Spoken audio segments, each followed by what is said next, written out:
You ever walk into a room and know, instantly, you're not supposed to have voice there?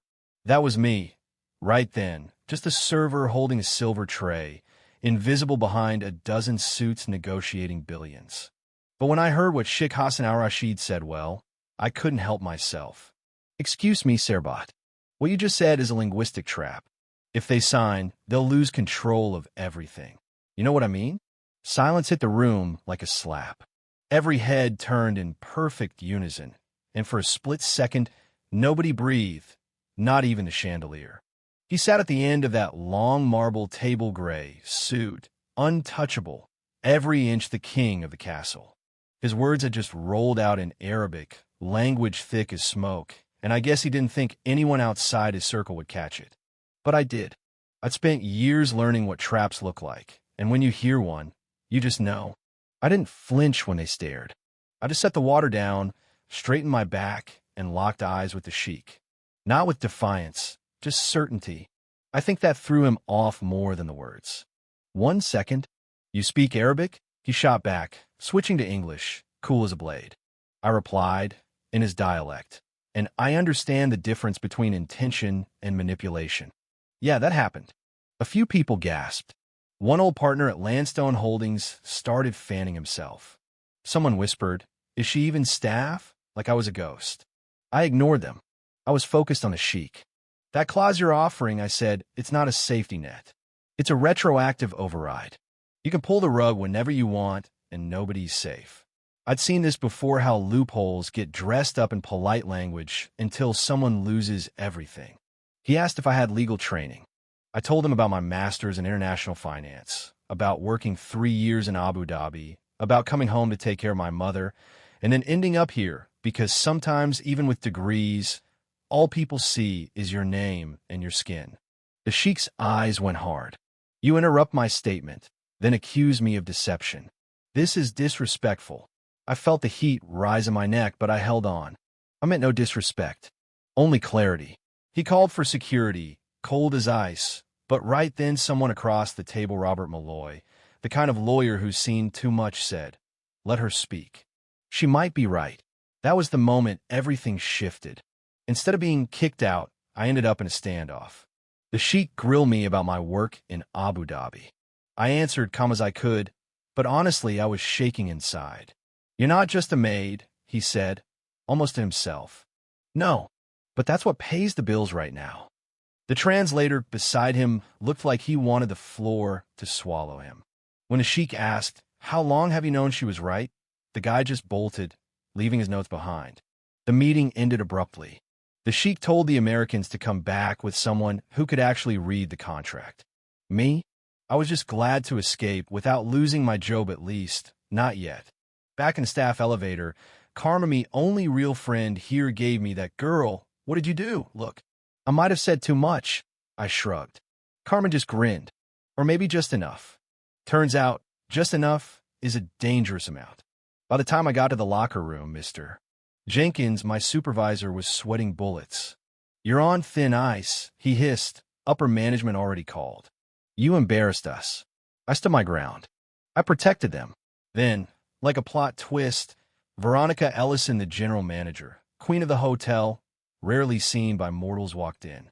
"She stays," Veronica said. She saw what lawyers missed. That's value. Jenkins just faded out. That afternoon, Veronica called me up to her office on the 31st floor, all glass and river views, like you'd expect in Manhattan. She grilled me about Abu Dhabi, my education, why I left. After my mother died, there was a gap on my resume. People stopped seeing my degrees, just saw my name. Veronica nodded. The world is what it is. But today, you made the right people notice. She gave me the draft contract, told me to mark every trap I saw. "You have 24 hours. I stayed up all night, tea in hand, my mother's old pen flying over the pages.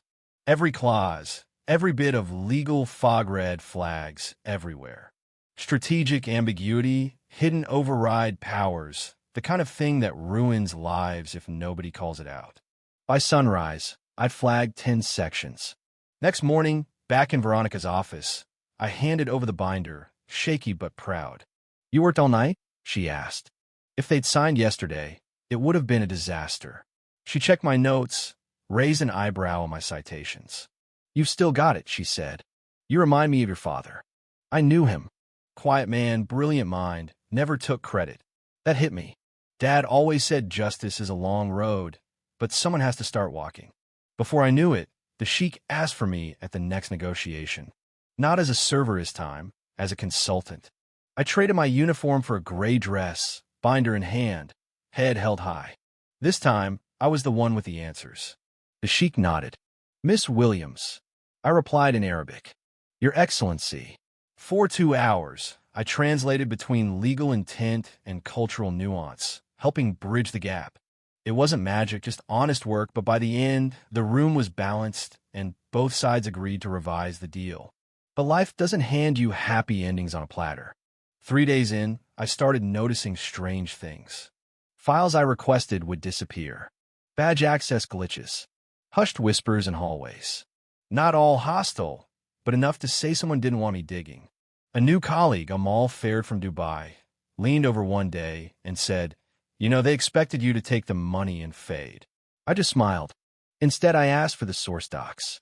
One night, searching old files, I found a hidden transfer $23 million routed through Zurich. No project attached, no signatures, just a trail that looped through shell companies. I flagged it for Veronica, and suddenly things got real. Computer shut down, phone lost service, footsteps in the hall. Someone was watching. I hid the hard drive, messaged Veronica, met her at a library basement. "You found it," she said.